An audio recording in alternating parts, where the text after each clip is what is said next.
Balita, balita, balita.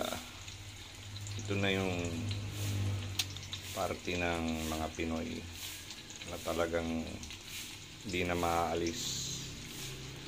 Itlog. Ayan. Talagang kasama na sa budget. Mga frozen food.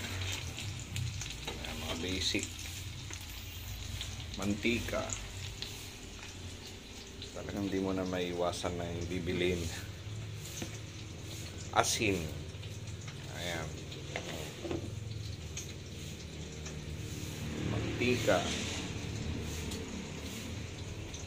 Ay nako. Pataas ng pataas ang bilihin. Dati itong longganisa na to 40 to 50 pesos. Dati yun nasa 80 na.